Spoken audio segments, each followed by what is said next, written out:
If she doesn't get there in time, he won't make it. The words echoed through the sterile operating room as the heart monitor stuttered, each beep stretching thinner, weaker, like it was fighting to stay heard. 50 miles away, under the flicker of a streetlight soaked in rain, the sharp wail of a police siren cut through the night, bouncing off wet asphalt and empty storefront windows. Dr. Aaliyah Carter tightened her grip on the steering wheel, eyes fixed ahead, breath shallow but controlled, the glow of her dashboard clock blinking 9:42 p.m. in cold blue digits. Her phone buzzed violently in the cup holder, vibrating against the plastic with a desperate urgency, the caller ID flashing the hospital's name again and again. But before she could reach for it, red and blue lights flooded her rearview mirror, blinding, commanding, absolute. She exhaled once, steady, then slowed, pulling over to the shoulder as rain tapped steadily against her windshield, each drop catching fragments of flashing light. The moment her car came to a stop, the world seemed to split in two. Inside the hospital, gloved hands hovered over a motionless chest, waiting, while outside, boots hit pavement with purpose. Step out of the vehicle. The voice was sharp, cutting clean through the storm. Aaliyah pushed the door open, the cool night air wrapping around her like a warning, her white coat catching a streak of red light as she stepped out, hands visible, posture calm. "Officer, I'm a doctor. I'm on my way to an emergency surgery," she said, her voice even, measured, but the words barely seemed to land. Officer Daniel Hayes approached with controlled precision, his flashlight beam sweeping across her face, her car, her hands, pausing just a second longer than necessary. License and registration.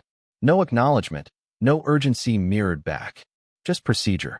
The phone inside the car kept buzzing, relentless now, a lifeline just out of reach. Aaliyah glanced toward it instinctively, then back at him. "There's a patient waiting for me. A child. I'm the only one available for this procedure." Her words hung in the air, fragile against the weight of authority. Hayes's expression didn't shift. Rain slid off the brim of his cap, dripping onto the pavement in slow, steady ticks. "Ma'am, I need you to stay where you are." The distance between them felt larger than the stretch of road behind her. Somewhere far away, or maybe not far at all, a monitor dipped again, its rhythm faltering. Aaliyah's fingers curled slightly at her sides, not in defiance, but in restraint, as if holding onto something invisible but vital. The storm pressed in, thick and heavy, the world reduced to light, sound, and the quiet tension of seconds slipping away. Her phone stopped buzzing. The silence that followed felt louder than the sirens. The rain did not let up, it only softened into a steady whisper that clung to everything, to the pavement, to the air, to the silence stretching between them.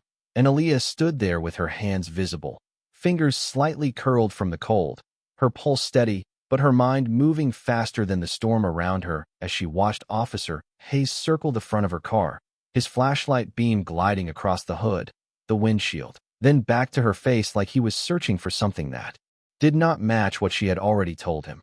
And for a moment she thought about her father, about the night they had waited in a crowded emergency room where no one moved fast enough, where time had slipped through their hands in quiet, invisible ways. And she remembered the promise she made back then, that she would never be the reason someone ran out of time, not ever.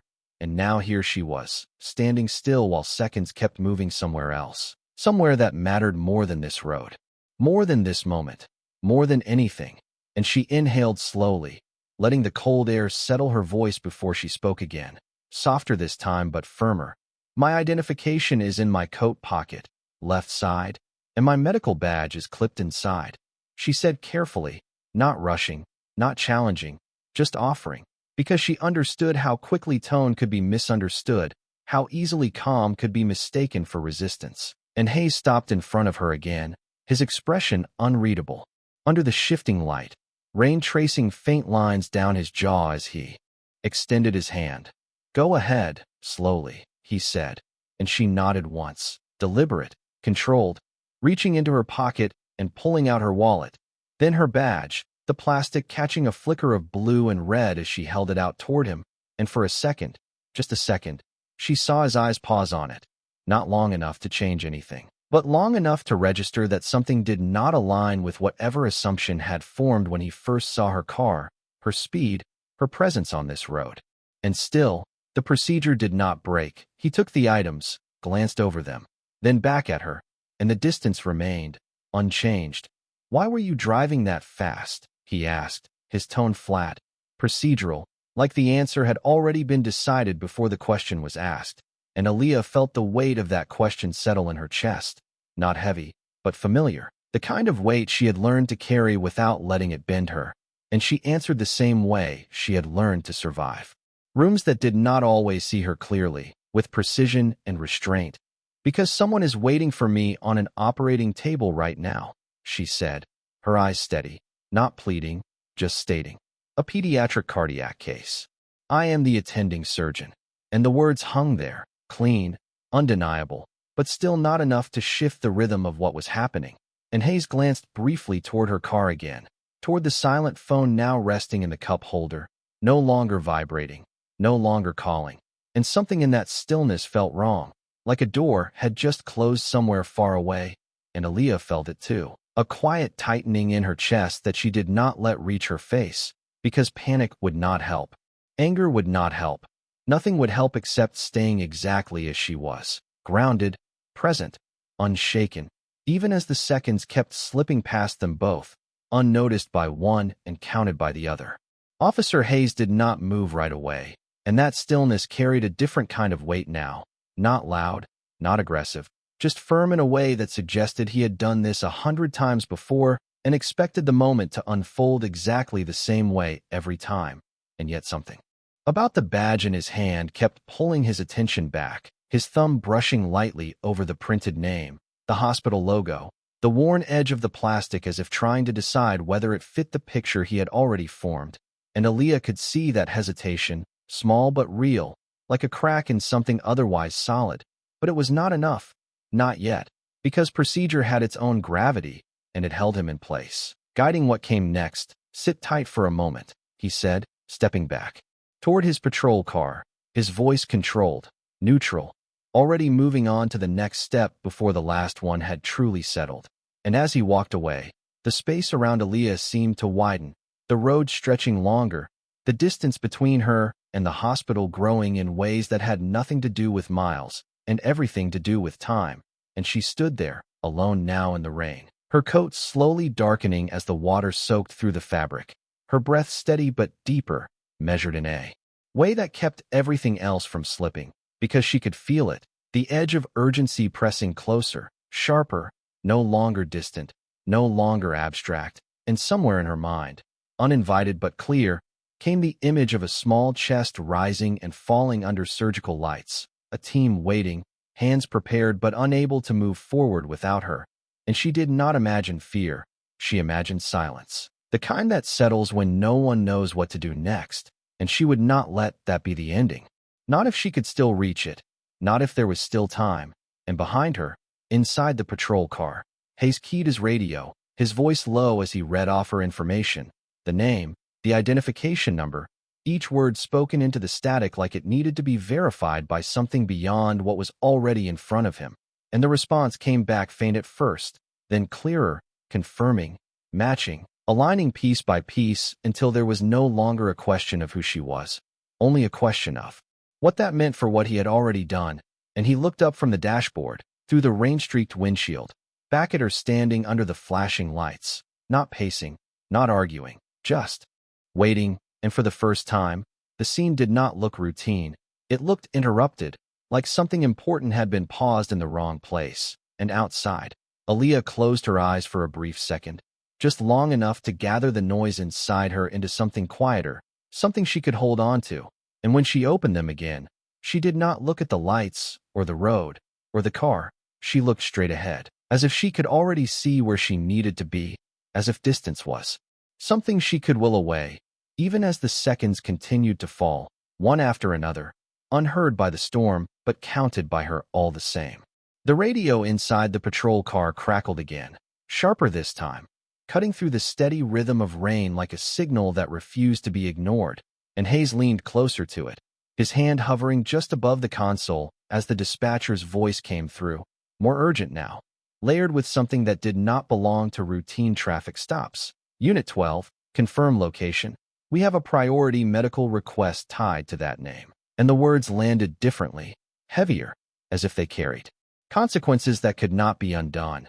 And Hayes straightened slightly, eyes shifting back toward Aaliyah, who still stood exactly where he had left her, her silhouette framed by the pulsing red and blue lights, unmoving but not passive, composed in a way that did not match the tension tightening around the moment. And for a brief second, he hesitated before responding, his voice lower now, less automatic. "Go ahead," he said. And the reply came immediately. "Dr. Aaliyah Carter is being requested at St. Matthew's Medical Center, emergency cardiac surgery. Patient is in critical condition. Repeat, critical condition. They are asking for immediate clearance." And the words did not echo. They settled, pressing into the space between what he had assumed and what was now undeniable. And Hayes felt something shift, subtle but irreversible, like a line that had already been crossed without him realizing it. And outside, Aaliyah heard the tone change before she could make out the words, the cadence of urgency carrying through the static, and she turned her head slightly, not fully, just enough to listen without breaking the stillness she had maintained, her heartbeat steady but louder now in her ears, not from fear, but from the awareness that time had moved beyond waiting. And Hayes opened the car door and stepped out again, the rain meeting him without hesitation, his posture no longer as rigid as before, but not yet resolved, caught somewhere between authority and realization. And he approached her with a different pace, slower, more deliberate, as if each step required a decision he had not expected to make tonight. And when he stopped a few feet away, he looked at her directly, not through her, not past her, but at her, really seeing her for the first time since the lights had come on behind her car. And there was a pause, brief but heavy, where neither of them spoke, because the truth had already arrived before the words could. And when he finally did speak, his voice had changed, not louder, not softer, just stripped of the certainty it carried before. "They are calling for you," he said. And it was not a question, not an accusation, just a statement that acknowledged everything that had been delayed. And Aaliyah held his gaze for a moment, her expression steady, not vindicated, not relieved, just focused, because the situation had not ended. It had only shifted, and somewhere beyond the flashing lights and the rain-soaked road, a life was still waiting on the other side of minutes that had already been lost. And she nodded once, small, controlled, as if accepting something that should have never needed confirmation. And the air between them felt different now, thinner, clearer, but still not resolved, because realization alone did not restore time. And Hayes knew that too, even before he spoke again, even before the weight of what came next settled fully into place. For a moment, neither of them moved, and the rain filled the silence with a steady rhythm that felt louder now, like it was marking every second that had already slipped away. And Aaliyah shifted her weight slightly, not impatient, not anxious in appearance, but anchored in a purpose that did not allow hesitation, her eyes steady on Hayes, as if waiting for the only thing that mattered now, not acknowledgement, not explanation, just motion. And Hayes felt it, that quiet pressure, not from her words, but from what he now understood those words carried. And he glanced back toward his patrol car, toward the radio still faintly crackling, toward the system that had guided every decision he had made up until this point, and then back at her. And something in his posture changed, subtle but clear, the rigid lines of protocol softening under the weight of consequence. And he stepped back half a pace, gesturing toward her car. "You need to go," he said, the words coming out firm but different now, not as an order, but as a correction. And Aaliyah did not hesitate. She moved immediately, opening her car door with controlled urgency, sliding into the driver's seat as her hand reached instinctively for the ignition, her movements precise, practiced, as if every second had already been accounted for in her mind. And before the door fully closed, Hayes spoke again, quicker this time, the realization pushing him forward. "Wait." And she paused just long enough to look at him, not questioning, just measuring, and he nodded toward the road ahead, his voice sharper now, focused. "Follow me. I will clear the way." And for the first time since the stop began, the sirens were not a barrier, they were a path. And Aaliyah gave a small nod, her grip tightening on the steering wheel as the engine came alive beneath her, the familiar vibration grounding her in what came next. and Hayes turned, moving quickly back to his patrol car, his steps no longer measured by routine but by urgency. And within seconds the red and blue lights surged brighter, the siren rising again. But this time it did not feel like interruption. It felt like acceleration, like something finally moving in the direction it should have been all along. And as he pulled out onto the road, Aaliyah followed close behind, her headlights cutting through the rain as the distance between them held steady. Not too far, not too close, just enough to stay connected. And the road ahead opened, empty lanes stretching forward under the storm, intersections clearing as the siren echoed through the night. And inside her car, Aaliyah's focus narrowed completely, the world reducing to the line of light ahead, the sound of the engine, the steady rhythm of her breathing. And somewhere beyond that road, beyond the rain and the flashing lights, she could almost hear it again, the faint, fragile beep of a monitor waiting for her return. And she pressed slightly harder on the accelerator, not reckless, not uncontrolled, just enough to reclaim what little time remained. While ahead, Hayes drove with a different kind of awareness. Each turn, each signal, each second now carrying a weight he had not felt before, not just about getting her there, but about what it meant that she had been delayed at all. And the storm did not ease, but the path through it had finally begun to clear. The siren carved a path through the night, but inside Aaliyah's car, everything felt unnaturally quiet, like the world had narrowed to a single thread stretched tight between where she was and where she needed to be. And her hands stayed steady on the wheel, fingers firm but controlled, her eyes locked on the flashing lights ahead as they reflected across the rain-slick road in streaks of red and blue that blurred and sharpened with every passing second. And she did not think about distance anymore. She thought about timing, about margins so thin they barely existed, about the fragile space between arrival and loss. And she inhaled slowly, letting the air fill her lungs, then released it just as slowly, grounding herself in a rhythm she had learned to trust when everything else moved too fast. And ahead, Hayes accelerated through another intersection, his movements precise now, purposeful. No hesitation left in the way he navigated the empty lanes. And for the first time since the stop, his focus was not on control, but on correction, on making up ground that could not truly be regained but could still be fought for. And the radio crackled again, a voice calling for updates, for status, for confirmation. But he did not answer immediately, his grip tightening slightly on the wheel as he glanced once in the rearview mirror, catching a glimpse of Aaliyah's headlights holding steady behind him, unwavering.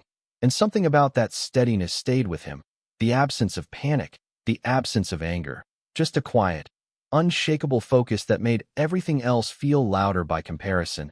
And he exhaled, low and controlled, before finally responding, his voice no longer routine, no longer detached, transporting now, clearing route, he said, and the words felt different as they left him. Not just information, but intention. And behind him, Aaliyah adjusted her speed slightly, keeping the distance exact, not gaining, not falling back, her mind already shifting ahead of her body, moving through steps, sequences, decisions that would need to happen the moment she arrived, her training unfolding in silence, precise and practiced, leaving no room for doubt. And yet beneath that precision, there was something else, something quieter, heavier, not fear, but responsibility, the kind that did not need to be spoken to be felt. And she let it sit there, steady, not overwhelming, just present, like a reminder of why every second mattered. And the rain began to ease just slightly, not stopping, but softening enough for the road ahead to sharpen, the outlines of buildings emerging through the haze, the distant glow of hospital lights beginning to take shape on the horizon, faint at first, then clearer. And Aaliyah's eyes caught it immediately, that familiar brightness cutting through the dark. And her focus tightened even further, her foot pressing just a fraction more against the accelerator, not reckless, just enough to close the final stretch. And ahead, Hayes saw it too, the illuminated structure rising beyond the intersection, and something in his chest shifted again, a quiet realization settling deeper now, not about what he had stopped, but about what she was about to step into. And he slowed slightly as they approached the final turn, guiding the path cleanly toward the entrance, the siren echoing one last time across the front of the building before fading. And as Aaliyah followed him in, The world seemed to hold its breath for just a moment. The storm, the road, the delay, all of it narrowing down to this single arrival, where what came next would no longer wait. The hospital doors slid open before the cars had fully stopped, lights spilling out onto the wet pavement in a wide, sterile glow that cut through the night. And Aaliyah was already moving, her door opening, her shoes hitting the ground with purpose as she stepped out without hesitation, the cool air brushing past her as she pulled her coat tighter for a single second before letting it fall open, revealing the badge still clipped neatly inside. And she did not look back, not at the patrol car, not at Hayes, not at the road they had just crossed, because everything behind her had already taken more than it should have, and everything ahead demanded what remained. And inside the entrance, a nurse was waiting, posture tense, eyes searching, and the moment she saw Aaliyah, something shifted, not relief exactly, but alignment, like a missing piece had finally arrived where it belonged. "Dr. Carter," the nurse said quickly, already turning, already moving, and Aaliyah matched her pace. Instantly, her steps light but fast against the polished floor, the sound of them echoing briefly before blending into the quiet urgency of the hallway. And as they moved, information came in fragments, controlled, precise. 8-year-old male, congenital defect, sudden deterioration. We have him stabilized, but not for long.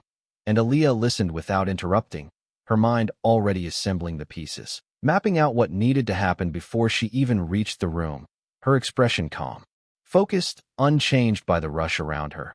And they turned a corner, then another, the bright lights overhead reflecting off clean surfaces, everything sharp, everything ordered, and yet beneath it all was the tension of time pressing forward. And as they reached the double doors leading to the operating area, Aaliyah slowed just slightly, not from hesitation, but from transition, the shift from movement to action, from arrival to responsibility.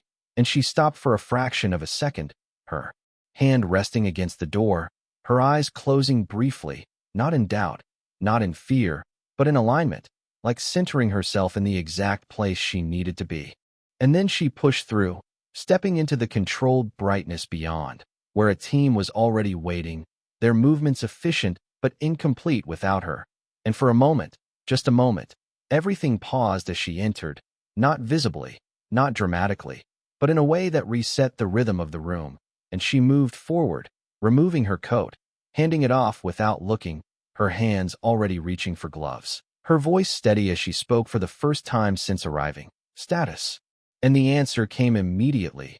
Numbers, observations, details that she absorbed without visible reaction, her focus narrowing completely. And outside, just beyond the glass doors, Hayes stood still, the sound of the siren now gone, replaced by a quiet that felt heavier than the storm had been. His uniform damp, his posture no longer rigid, his gaze fixed on the space where she had disappeared moments before. And he did not move, not yet, because something inside him had not caught up to what had just happened, not fully, not clearly, but enough to understand that the moment on the road had not ended when the lights turned off.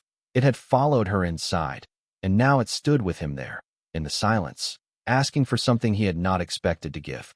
Inside the operating room, the world moved with a different kind of urgency, one that did not shout or rush but flowed in precise, controlled motions, each person knowing exactly where to stand, what to do, what to watch. And Aaliyah stepped into that rhythm without hesitation, her presence quiet but absolute, her hands steady as she adjusted her gloves, her eyes scanning the monitors, the patient, the team, absorbing everything in seconds that felt both fast and stretched. And for a brief moment, the earlier delay existed only as a shadow at the edge of her focus, something acknowledged but not allowed to interfere, because here, in this space, there was no room for anything except clarity.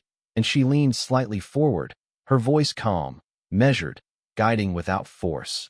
"We proceed," she said, and the room responded instantly, not with words, but with movement. A coordinated shift that brought everything into alignment. And time, which had felt fractured before, began to stabilize, each second now anchored to action instead of waiting. And outside, beyond the sealed doors, Hayes remained where he was, his eyes fixed on the small window that offered only a partial view of what was happening inside. Shapes moving, light reflecting, but no sound reaching him. and the silence there felt heavier than anything he had experienced on the road. Because now there was nothing to do, nothing to control, only to stand and understand. And he glanced down at his hands briefly, noticing the faint trace of rain still clinging to his sleeves, the memory of the stop replaying not as a sequence of events, but as a series of moments he had not questioned when they happened, and now each one returned differently, sharper, clearer, as if seen through a lens he had not used before, and he exhaled slowly, the air leaving him heavier than it entered, his posture no longer rigid, not because he had lost authority, but because he had gained something else, something quieter, something that did not announce itself. And a nurse passed by him quickly, her steps purposeful, her attention fixed ahead, and for a second, he stepped slightly aside, giving space without thinking, a small movement that reflected a shift he could not yet fully name. And inside, Aaliyah's focus remained unwavering, her world reduced to what was directly in front of her, her voice steady as she directed each step, each adjustment, each decision, unfolding with precision that left no room for doubt. And the tension that had filled the room when she arrived began to ease, not completely, but enough to change the air, enough to allow breath where there had been none, and time, which had threatened to slip beyond reach, now held steady under her control, and minutes passed, not unnoticed, but no longer feared. And outside, Hayes looked up again at the window, the reflection of the bright interior lights catching faintly in his eyes, and he stood there, still, not waiting for a result he could measure, but for something he could feel, something that would tell him whether the moment he had interrupted had been restored, or whether it had left something behind that could not be undone. And the night outside had grown quieter, the rain now only a soft presence against the glass, as if even the storm had stepped back, leaving only the silence of what mattered most. Time did not announce when it shifted, it simply settled, quietly, almost imperceptibly, until the tension that had filled the room began to release in small, measured ways, a monitor steadying, a breath deepening, a team no longer bracing but continuing, and Aaliyah stood at the center of it all, her movements precise, controlled, her focus unbroken as the final steps unfolded exactly as they needed to, not rushed, not delayed, just right. And when she finally stepped back, just slightly, it was not dramatic, not marked by words, but by a subtle change in the air, a collective exhale that did not need to be spoken to be understood, and she glanced once at the monitor, the steady rhythm reflected in its soft, consistent tone, and then she nodded, small, almost to herself, before turning away, her hands lowering, the tension in her shoulders easing just enough to signal that the moment had passed. And outside, beyond the glass, Hayes saw it without hearing it, the shift in posture, the movement of the team, the absence of urgency that had defined the last hour, and something in his chest loosened, not relief exactly, but recognition, as if a question he had not known how to ask had just been answered in a language he did not speak, but somehow understood, and he stepped back from the window slightly, his reflection faint against the bright interior, his uniform still carrying the traces of rain, but his stance no longer anchored in control, instead grounded in something quieter, something that did not demand attention but changed everything nonetheless. And moments later, the doors opened, and Aaliyah stepped out, her expression calm, composed, not triumphant, not exhausted, just steady, as if what she had done was not extraordinary but necessary.